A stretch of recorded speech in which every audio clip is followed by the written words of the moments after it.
For professional advice with a personal touch, consult FL Fuller Landau, Chartered Professional Accountants and Business Advisors. Click on flmontreal.com.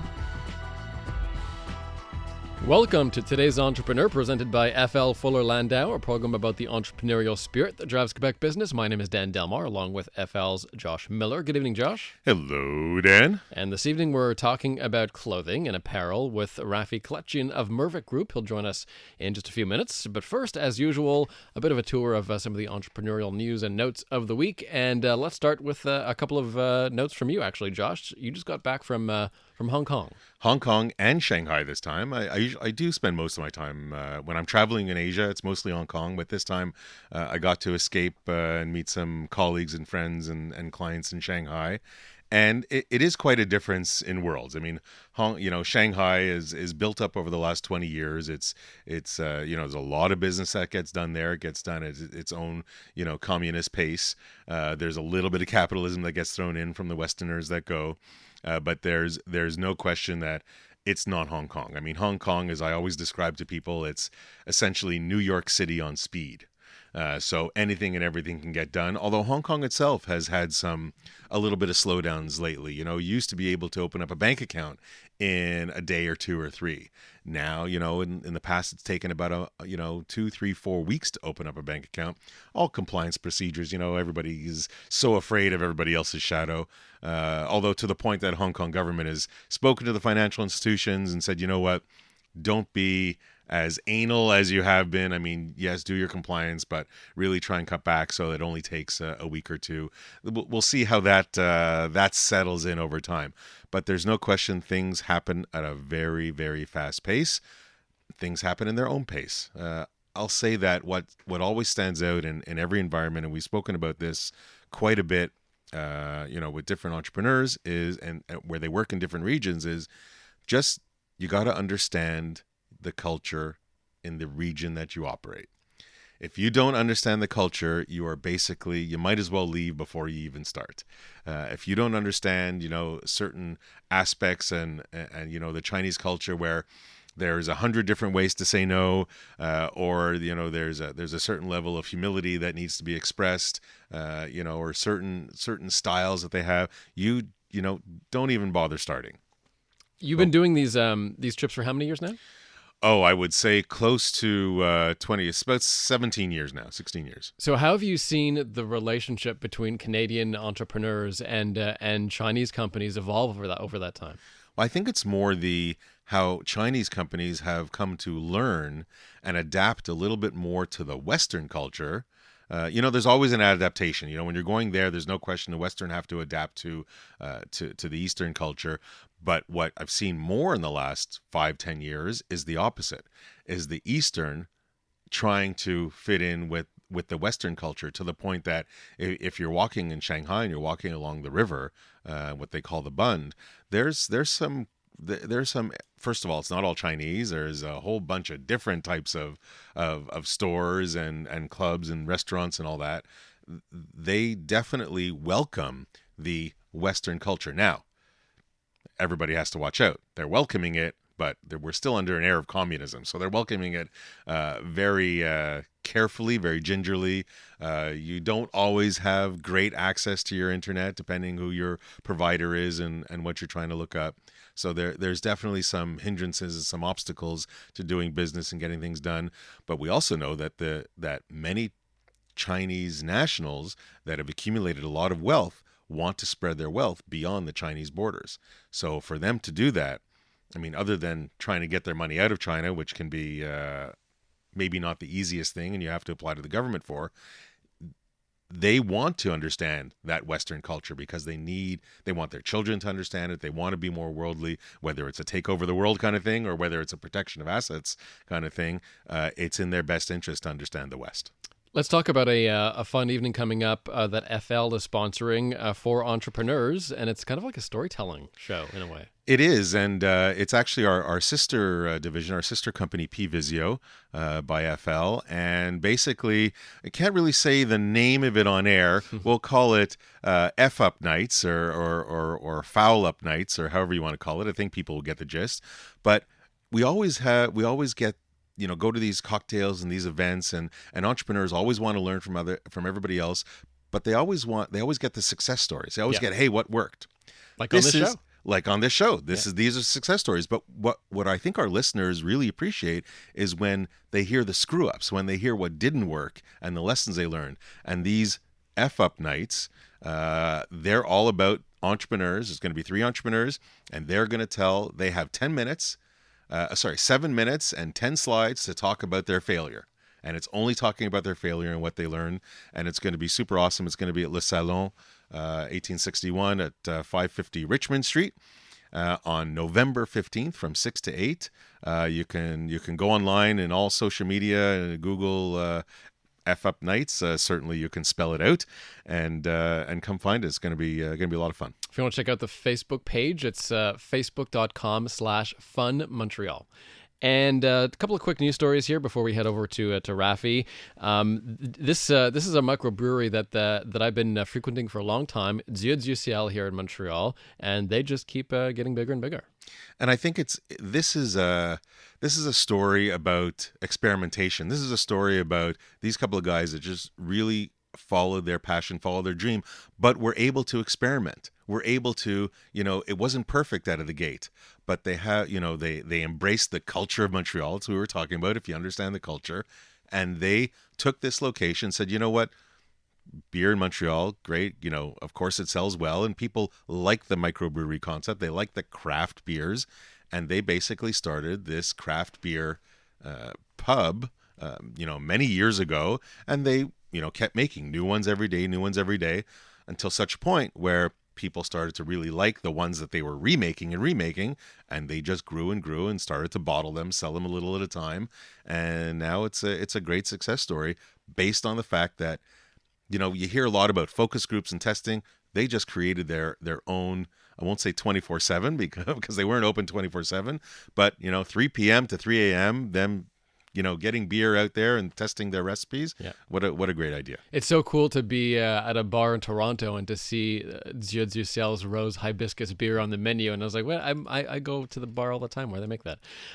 So they're a great success story. Another interesting story now about this phenomenon of, I like to call them millennial hobbies. We have all kinds of, there's the axe throwing now, which is popular, and escape rooms are everywhere now. Escape rooms, this is something that, it's been popular for a few years now, but there's still so much room for growth. We keep talking about, how does it work within companies? What's the culture? And it's very collaborative cultures that we see a lot of companies embrace. This is just an extension of that. This is just a team building from a collaborative aspect. And it's great from so many aspects, not only for millennials, but it's across a lot of generations. It's great for some old real estate locations, so it repurposes a lot of real estate in Montreal. I think there's so many benefits to these locations, whether it's a maze or what have you. I think it's phenomenal, and it's not going to slow down. It's going to keep going. Coming up, we'll chat with Raffi Kelechian of Mirvik Group about his apparel business.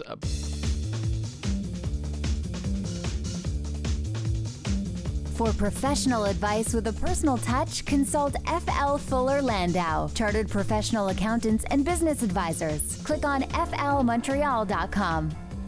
Welcome back to today's Entrepreneur, presented by FL Fuller Landau, inspiring stories from outstanding business people. Dan Delmar and FL's Josh Miller with you. And this evening we welcome into studio Raffi Kelechian of Mirvik Group. Raffi, welcome to today's Entrepreneur. Thank you. So first question, the easiest. Tell me about Mirvik Group. So Mirvik Group, first of all, the name started out as the founding members, my brother Mino, myself Raffi, my sister Victoria Kelechian. That's what the Mirvik stands for. We started the company in 2003, and when we started the company, the concept was to offer design and screen printing services for the textile and garment industry. Now, were the three of you in this industry beforehand? Like, how did you guys get together and start this idea? My sister originally studied here in fashion. She worked for a lot of different companies here locally. My brother's background was design as well, more in the interior, so he was in the retail side of business, stuff like that. And mine was in the graphics and marketing of not only apparel, but in general. Now, were you guys close when you were growing up? Very close growing up. We had our disagreements and stuff like that, but we were very close. I mean, my brother studied in Toronto as well, and then he moved to Montreal because he studied here as well. My sister came directly here to study after graduating, and I studied in Toronto. So you're dealing basically, you deal with the consumer, you deal with wholesalers. Who do you sell to? So when we originally started the business, it was to offer service to the textile industry. A lot of the major licenses, let's say we're doing a lot of Marvel, a lot of screen printing for different companies at the time. We then started moving into offering design services for some of these companies. We were doing a lot of brand development, and we had a lot of success with that. So that was in 2003, 2004, and 2005. As we started seeing the success, we said, wait a minute, we want to offer some of these items to ourselves. So start introducing our own brands and things like that. So that's where we had success. And then we realized that we wanted to get into retail locations. So it got very interesting after that. But it was an evolution. I mean, when you first started and you were getting the licenses, whether it was Marvel, whatever, I mean, you're brand new, getting, like, what was that first desire? And did you have a plan going in? So just to clarify, we never had the licenses. Okay. We were printing for those companies that had the licenses. Right. So we extended a service, so we were very service oriented. We started that because we were great at screen printing. That's the service that we were selling. And we also had the design portion of it. So people felt more and more comfortable to come to us for the services that we were doing. Today's Entrepreneur on CJAD 800 with Raffi Kelechian of Mirvik Group. More with Raffi in just a moment.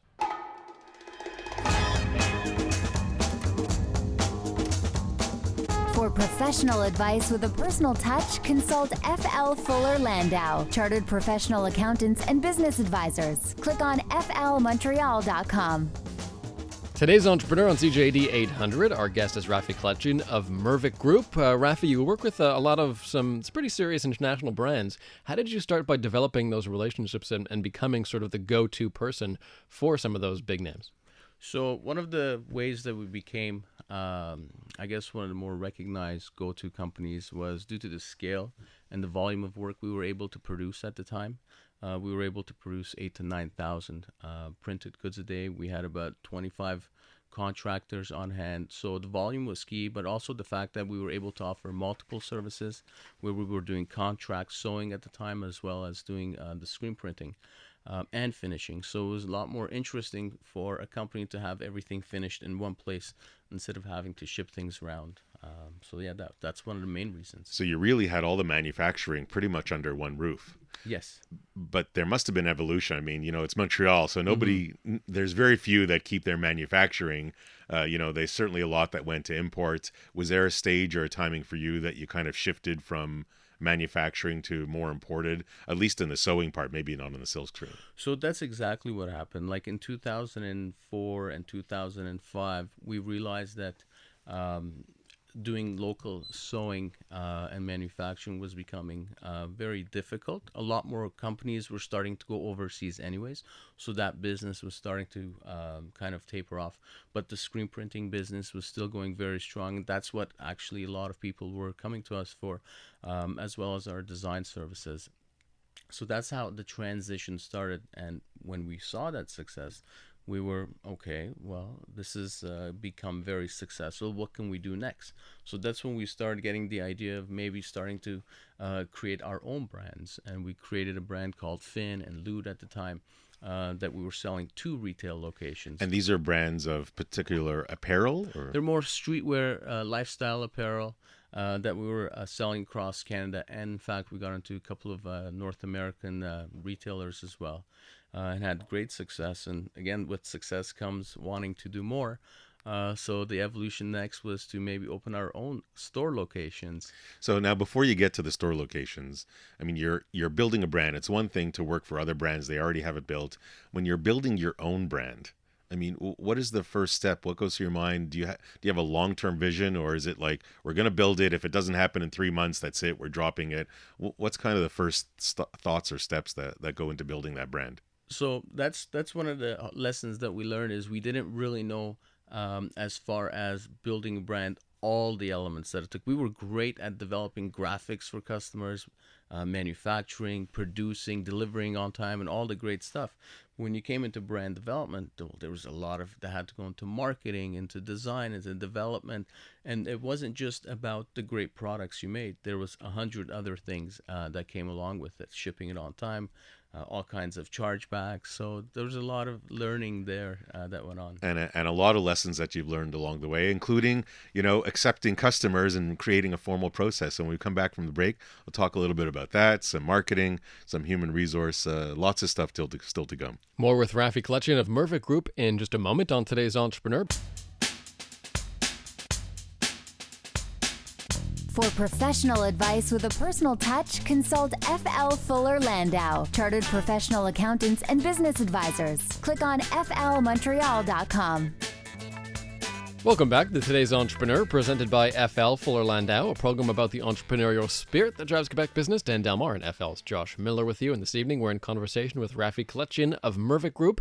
Since 2003, Raffi, you guys have been sort of producing various apparel for big multinationals. A family business since the very beginning. You work with your brother and sister. Tell me how that has been. Has it been an advantage for the business, for you guys being so close? And how do you resolve a dispute when there's some disagreement with the family? A very, very interesting question. Yes, we still do work together, and we've definitely had our moments. They're listening, so they're not calling in, but they're listening. So, and I think that's just great for business, right? I mean, we've had our share of disagreements. We've had our arguments, if you want to call it. But over time, I think you come to respect each of your siblings, but also understand what their strengths and capabilities are, and trust. And I think we've went through the last 13, 14 years, and we're now at a place where we truly understand and respect each other. But more so, we all have our own areas of strength. And, my sister takes care of production, my brother's over financing, and I oversee with sales and new product development. So we've kind of found our niche, our strength, and are taking care of it like that. Trust is a very big word, and we see a lot of family businesses here on air, and we, in our professional lives. And trust is great, and it's there at the beginning, but I think siblings and family members still have to work on it, because silence can be deadly. Yes. If you don't communicate with each other, that trust will ultimately wane. So the communication is still hugely important, which I presume you and your siblings, they talk a lot. Important. Absolutely. I mean, trust is a key factor to success, and the success that we have been having. I can close my eyes and trust exactly, and I know exactly what's going to happen. If I need to take a day off, I can take a day off. I know that they're there to cover. And most of all, the moment we walk through those doors, we know that it's all business. And, we have our disagreements, we have our arguments, but it's for the better of the business. And I think that's one of the unique things about us that's helped us better ourselves. And we do. We look back, every year, what did we do? What was some of the great things? And, if we have to modify something, if we have to change something, we're very receptive and open to that as well. So you have some formality to it, and it's not just an informal talk. Do you actually create some formal meetings? Absolutely. We actually have a meeting every second Monday just to discuss what has happened over the last couple of weeks. What are some of the new coming projects? What do we have up and coming? So that communication regularly happens with us and through the staff. And that's what helps us stay on top. Now, let's come back. We were talking about branding before the half hour, and we didn't quite get into the marketing aspect, but certainly you're, in the apparel world, if people, and certainly when you're building a brand, if you can't market, if people don't know who you are and the name, and that it doesn't resonate with them, then it's a problem. So what have you done? What's worked for you from a marketing aspect, or maybe what hasn't worked for you from a marketing aspect along the way from when you started in 2003? So marketing today is very different than marketing in 2003. Marketing is a key part of not only your business success, but awareness and everything else that comes along with it. So in 2003, 2004, we didn't do much of any marketing. Business was just coming in, and we didn't need as much marketing because we weren't soliciting as much. Where we are today, I mean, most of our business is done on business to business, so marketing is a big part of it. And around 2007, 2008, when we were doing the brands, doing a lot of trade shows, doing a lot of fashion shows, were a big part of marketing. And eventually, Do you find them useful? Trade shows, are they useful? trade shows used to be very useful. They still are somewhat, but I think with everything that's online today with internet, things are moving at such a fast pace that I fashion trade shows are good, but not what they used to mean a long time ago. And that's the difference today is But if you're absent, your absence is noticed. you're absent, you didn't see your colleagues, you didn't see your friends. You still need to have your image there and everything else, but it's not, less and less people are doing it. Speaking of online business, has the online demand forced you guys to put out product a lot faster these days? So online is a big part of our business, and what we've done with online is it's helped us kind of look at our business a little bit differently.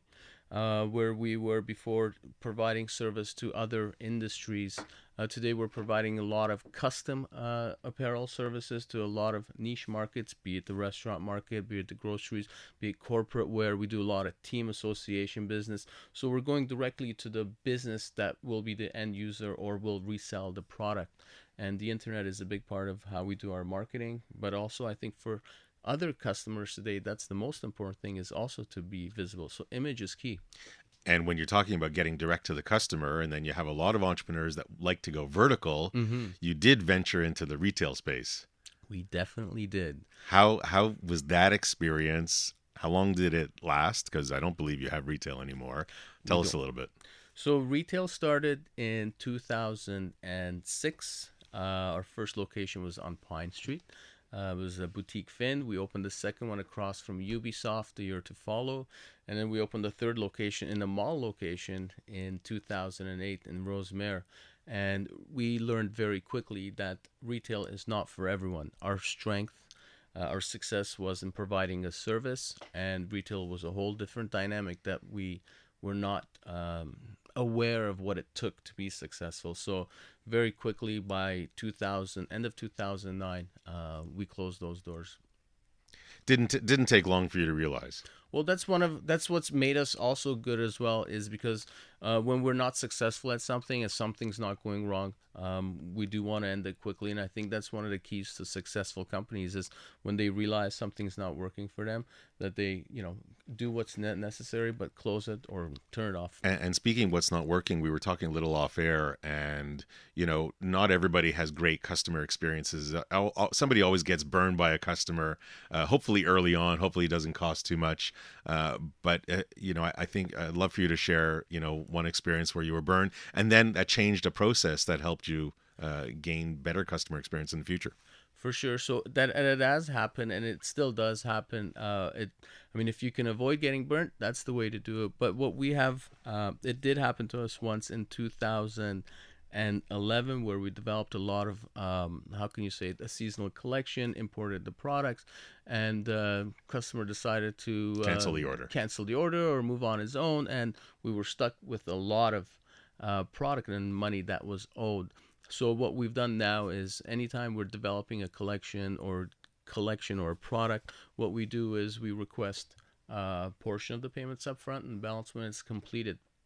We do have also a customer guideline that we like to follow, is we look at who they've worked with in the past and what their business is and what they do as well. So we pay a lot of attention to our customers nowadays, because a little bit of preventative medicine too when you ask the questions up front. Yeah.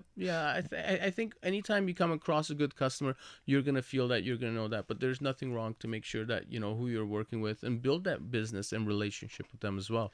Just before we get to the next break, you've been in business for a good 13 years now with your siblings. That have had mostly some good years. Things are going strong. What's next? Do you have a vision going forward? So what's been very exciting for us over the last year and a half and two is all of our experience in fashion, streetwear, and apparel. We've been getting and turning it into more of the, let's say, the restaurants. All of these new trendy restaurants are coming to us for all kinds of unique and cool apparel. We're doing a lot of team sports, We even launched a website called Newcore that you can go online and customize your own product and receive an email. So there's a lot of exciting stuff that we're doing that's direct to businesses or organizations.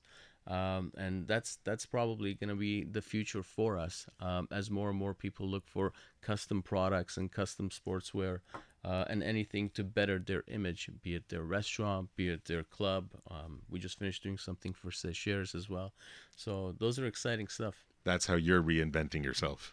So, Raffi, stick around. We'll have your one piece of advice for today's entrepreneur in just a few minutes. And coming up next, Ernie Furt will be along, tax partner at Fuller Landau. Josh, and what's he talking about tonight? Well, it's not the funnest topic, but it's an important topic. It hits a lot of entrepreneurs. Audits, government audits, what you should look out for, things you should pay attention to. Those are some interesting challenges for entrepreneurs. All right, we'll talk about audits next.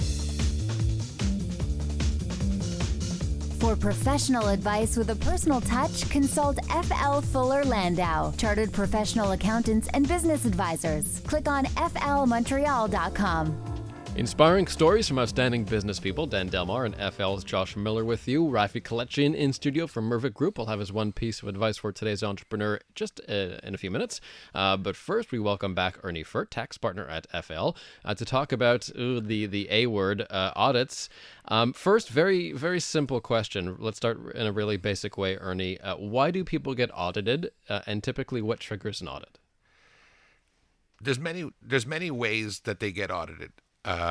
You have different industries that are more pervasive, and the governments are looking at those industries, such as the restaurant industry, such as the clothing industry. They're looking at construction.